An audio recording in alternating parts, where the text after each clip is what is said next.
Wow, good morning, good day, everyone, and welcome, RESA Nation. Thank you for joining us in our segment of Meet the Candidates. I am Yolanda Tillman, aka as Yo. I am a proud RESA National Board of Directors member and upcoming chair-elect. I also hold the title of RESA First Ambassador. On behalf of our awesome leader, Lady Shell, whom I call her, and of course, our current and awesome board of directors, we welcome each of you to this live broadcast with our candidate, Leah Jones, who is interested in serving on our board.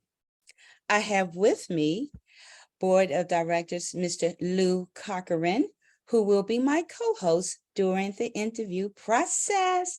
Hey, Good morning. Or we are, afternoon for someone yes, else. wherever everyone is, afternoon, morning, yeah. We are reminded that our RESA vision is an industry where high standards are well established and practiced universally. And the use of professional staging is standard practice when selling real estate. So here we are in our continued efforts in paying it forward. So without further ado, we welcome Leah as she shares her gifts, talents, contributions to the real estate industry. Leah, we have a couple of questions for you that we'll be asking, and I will start off with the first one. But first, I want you to breathe in and breathe out. Take away any anxieties, any nervousness, but you got this, right? I got it. All right. Okay, so Miss Leah, why do you want to serve on the RESA National Board of Directors, and what specific skills or any experiences do you bring that will contribute to the organization's growth and success? Well, I'm currently on the state, or I'm a state president for the state of Minnesota, but I've actually already served on our local board for 3 years. So I definitely feel like I have a well-rounded background or understanding of kind of the RESA on the local level, and then obviously now on the state. And I think it's kind of the next step, kind of in the leadership journey through RESA. And I want to, I guess, expose myself, but also kind of have a better understanding, so that I can, I guess, contribute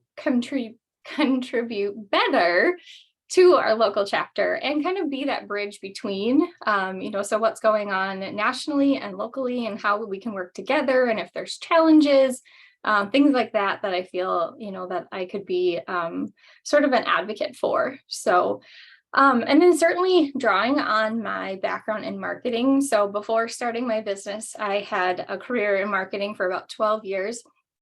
And I was a marketing manager and working for an international company. So we had people in different countries, different time zones, obviously different approaches and things like that. And so it was my job to basically bring us all together and make sure that we're working towards the same goal. And asking questions, like always asking kind of the why, and are there better ways to do things, more efficiency, in processes and things like that. So I do think that, being able to work on a team is really important, obviously, being that we're all coming from different backgrounds and we have different perspectives. And then I also just want to be that person, that it both gets pushed as well as pushes and challenges the conversation, so just because it's always been done that way doesn't mean that's the way that it should be continued to be done. So I want to, kind of push the envelope a little bit and, just make sure that we're looking at things from all perspectives. But again, just drawing from our backgrounds, because this isn't what everybody started out doing. So I think that we have a lot of value to bring to the table, kind of drawing from our previous experiences. So I think it'd be very exciting, just kind of coming from my background, but also learning about all of the other individuals on the board and learning about them. Where did they come from? What do they have to offer, and what do they have to bring to the table? But yeah, I think just, I'm a big person on perspective, and just kind of like, just because this is the way that I'm seeing it doesn't mean that's the way that everybody looks at it. So I feel like that is something that I can, bring to the group. So Hey, awesome. All right. Okay. You mentioned that you worked in marketing for 12 years before you got into home staging. So what caused you to want to leave your then position as in marketing to come to home staging, and how do you see using those skills and developing home staging going forward? well, my transition, I think, it probably started when I was young and I just didn't even know it. I grew up, my dad was actually an estimator, and so I've been around blueprints and new construction and materials and things like that since I was young. So it's always been a love, a passion, but I never really understood, that it could be a career. Just because I saw that's what my dad did and that's what all the men did. So I didn't really understand what that meant, or definitely real estate in general. I didn't really understand that. But so I went the safe route, if you will, when I went to college.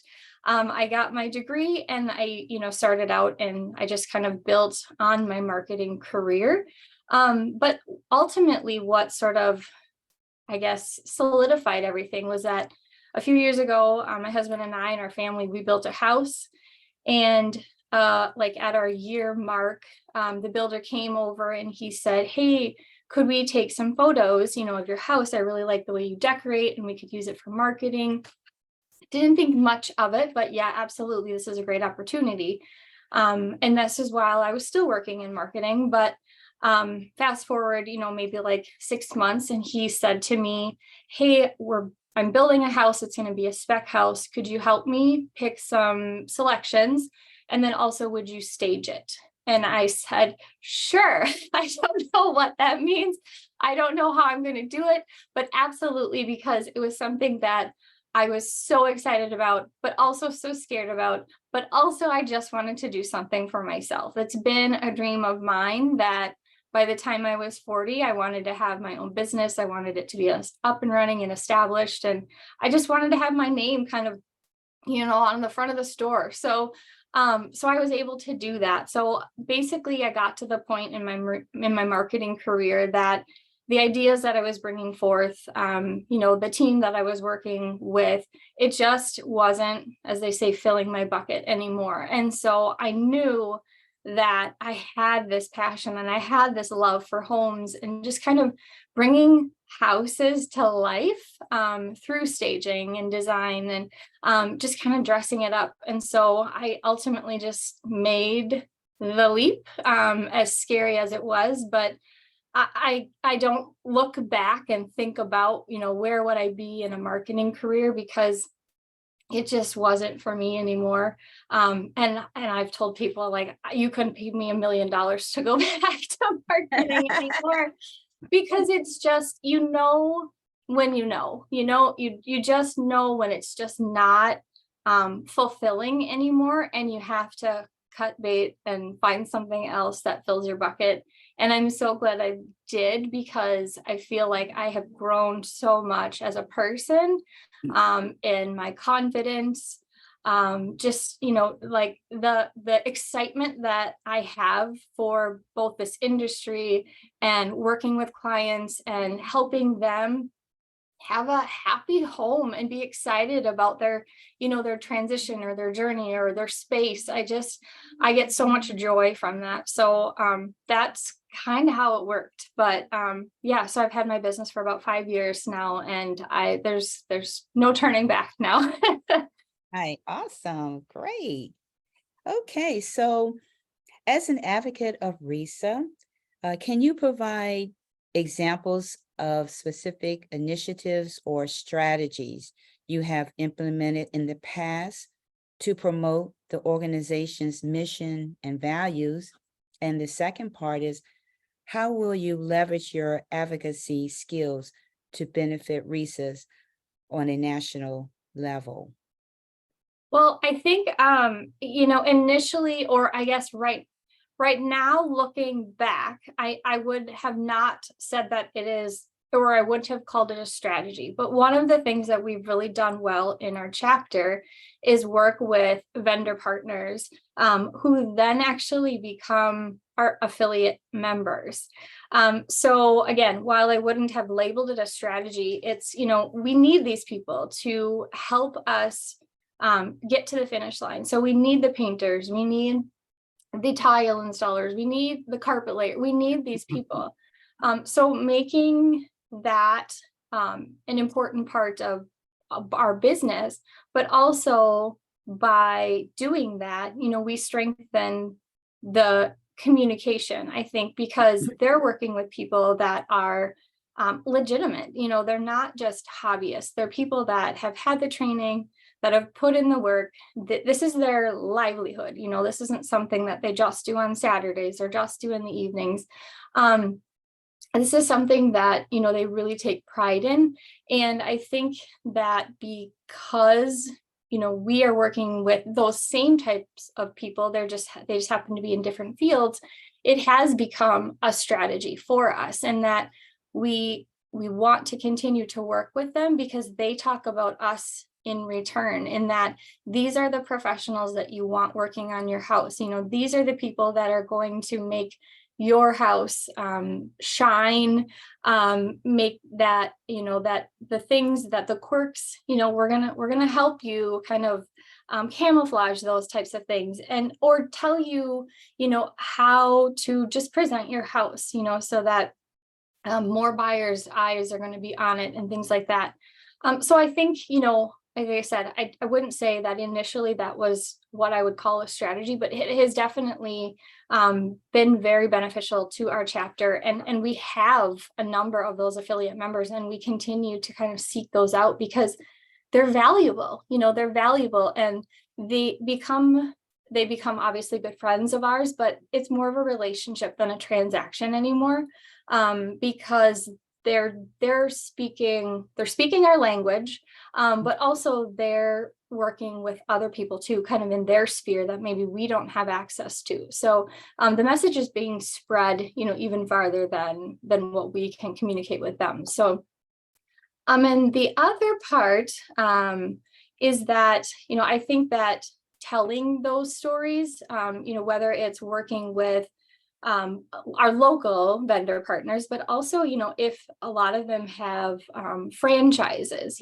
so working with either those franchises or working with like or similar types of those people, the vendor partners in other states, and getting them connected, because I think that we have obviously found value in working with those individuals. And I think that making sure that we're sharing our relationships and our stories, with other states and with other cities and things like that, just like how important they are. And, spreading that awareness to the other chapters, I think is really important as well. And these are the people that are going to, again, like I said before, they're going to get you to the finish line. They're going to come in and they're going to paint the walls the color that you've indicated, and they're going to lay the carpet so that you can come in and stage, and, all of those things. But I think definitely other chapters could certainly benefit from those types of relationships and having those affiliate members as part of their chapter.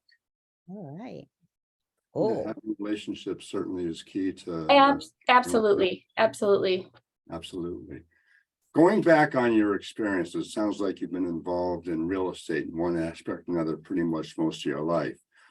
Please describe for us the different experiences you have gone through, the training, the certifications, any special skill sets that have developed along the course of the way, and how you can apply those skills and certifications and knowledge to a board of directors position. Sure. Well, I guess specifically talking about training, I've gone through the HSR core, the staging and redesign course. I've also done the color consultation, or the certified color consultant, and then the e-design. So that specifically, I guess relating to kind of the staging and design industry.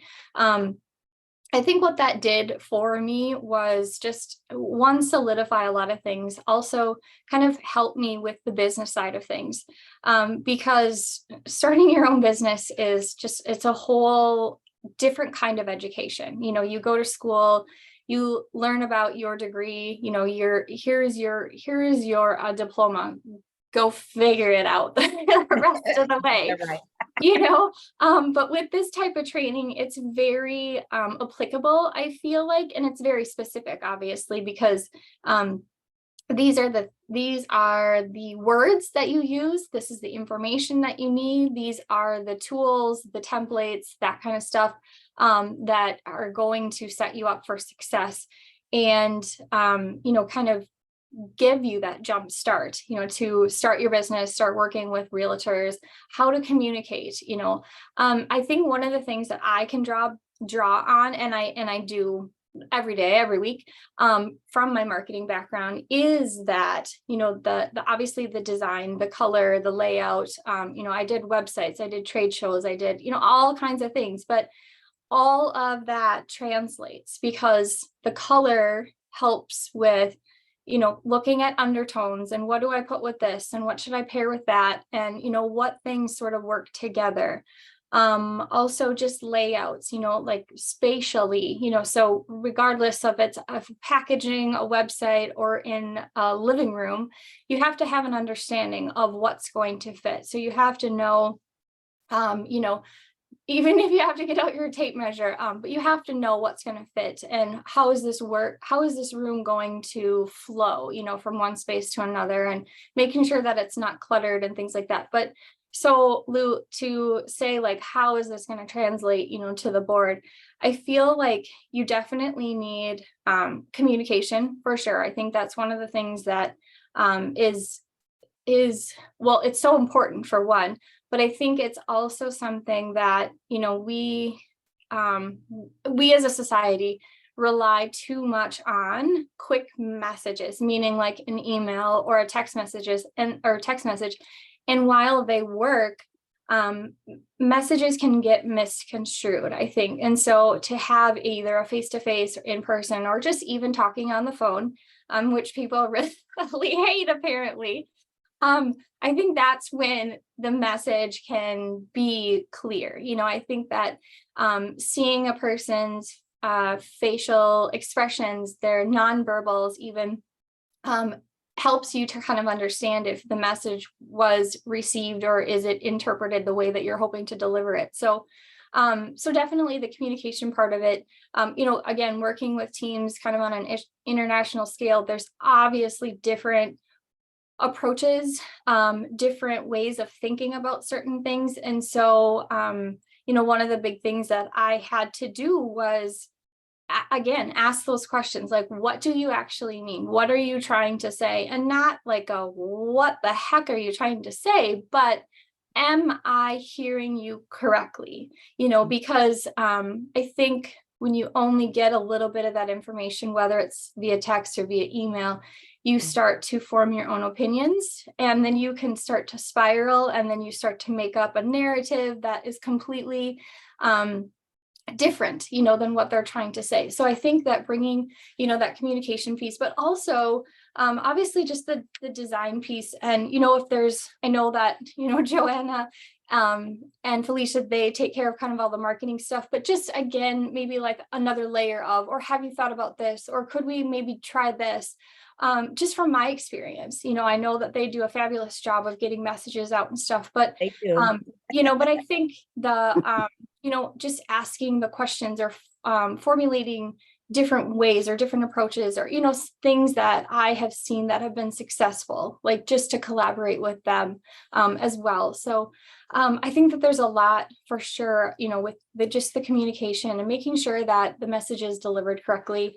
I know, you know, within our chapter that there's been some things that we have mentioned just that are like frustrating maybe, and, you know, finding ways to kind of bridge that gap of like, how can we make this process a little bit more seamless? And, you know, but also digging a little bit deeper to understand what the challenges might be, because you can have an idea, but you have to figure out how to execute it too. So That's true. Oh, wow. Good. All right, girl. So, volunteering on the board requires a passion for the organization's mission.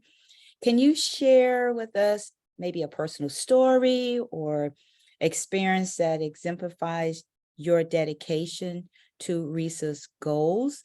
And how does your passion drive your commitment to the board's work? Well, I definitely feel like, participating on the local board and now being in the state president is definitely a testament to my dedication and my passion, both to RESA as well as the industry.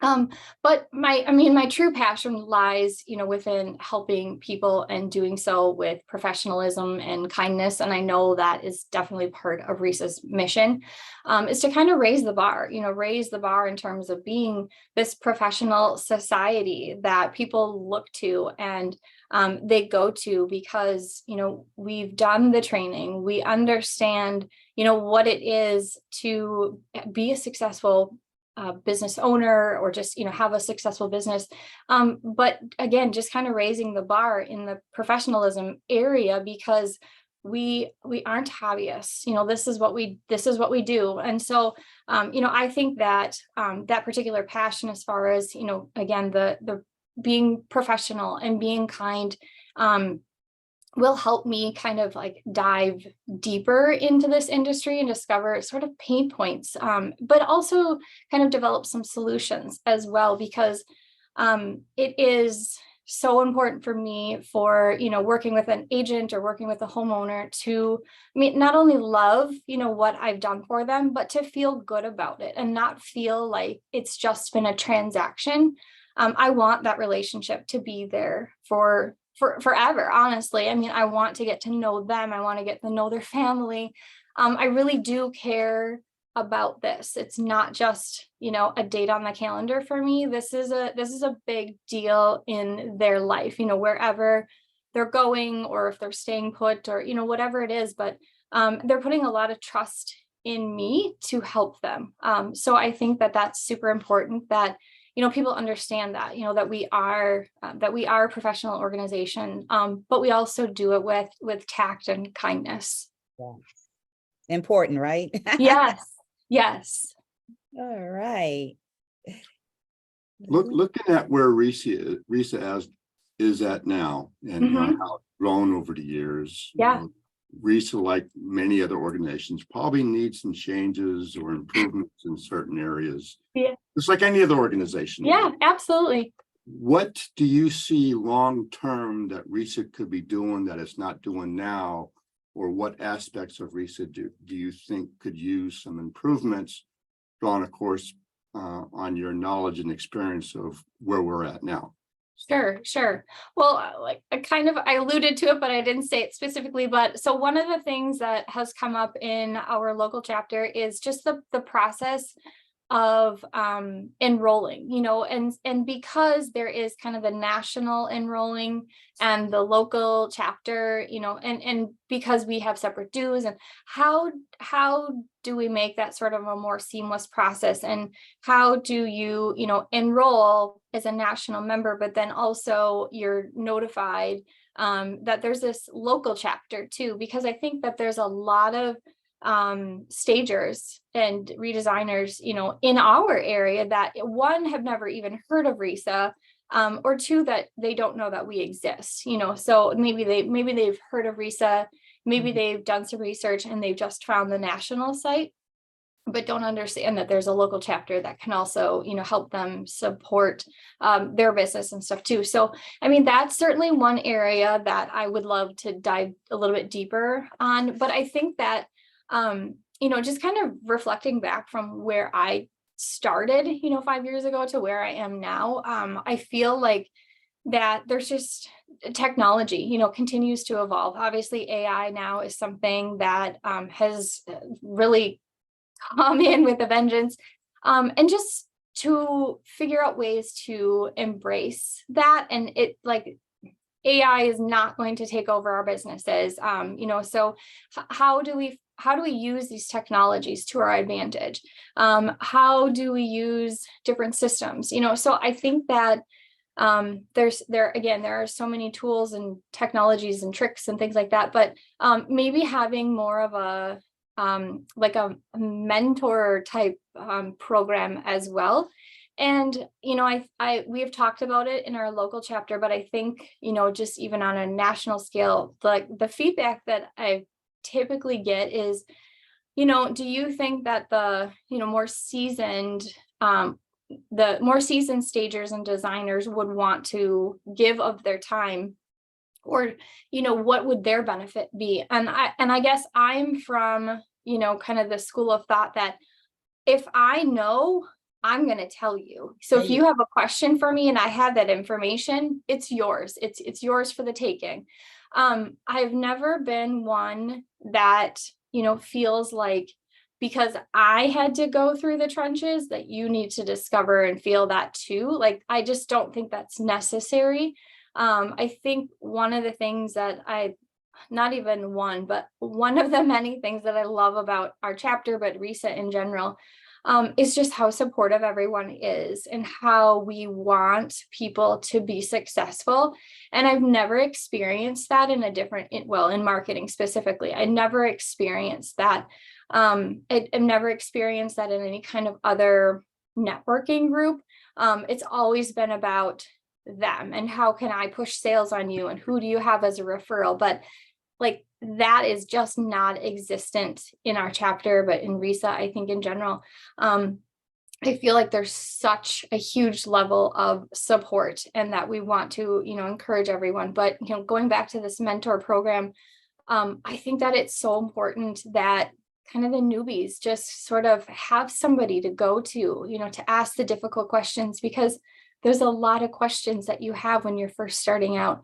But I think that there's value too from, if you're at 5 years or if you're at 20 years, like there's value, and I guess maybe look at it from a perspective of like, I have a lot to give, and what can I offer, to somebody else that might have these questions, and, don't make it burdensome, for them, but be excited that they've sought you out and that they're asking those questions of you. So I just think that there's so many opportunities, for continued growth in the organization, but also just kind of as individuals as a whole. So yes. Wow. Okay, well, what a powerful interview, and we thank you, Miss Leah. Very good points. Miss Joanna, by chance, do we have any questions in chat box for Leah from any of our members? I don't see any. Let me look over here on Facebook real quick. Okay. Nope, I don't see any there. Oh, that means you must have nailed it, my dear. Answered everything. Yeah. Great job, Leah. Yes, Thank I would you. like to, yes, definitely. I would like to also remind everyone that voting for all of our candidates will begin next week, October 23rd through November the 1st. So please vote, cast your votes. Don't forget, put it on your calendars now so you won't forget, October 23rd through November the 1st. Before we close out, Lou, do you have any final comments on anything? No, I don't. I think Leah has given a lot of good insights about where she's at and where we think we ought to be going. I think she's got a great background with her marketing skills. I think could definitely be an asset to the board. Yes, Miss Leah, any final words? No, I'm just really excited for the opportunity, regardless of what happens. I think this is a fabulous opportunity. And I think, it's something that more people should consider, regardless of the outcome, but putting yourself into situations that scare you maybe a little bit, because you never know what the outcome will be and, how much you can grow because of it. So I guess I just am appreciative of the opportunity and being able to be part of this process. So, but yeah, I'm just excited. So thank you so much. We're excited for you. We thank you so much for all that you do and your contributions, all your work to the real estate industry, your commitment, your presidency, the state president, and then your local board, and just all that you do. Okay. Well, we hope to see you soon, and just take good care of yourself. And that wraps up our interview today. Right. So thank you again. Have a great day, everyone. Yes, make it a Bye. great day. Thank Bye-bye you. now. Have a great day. Bye. Bye-bye.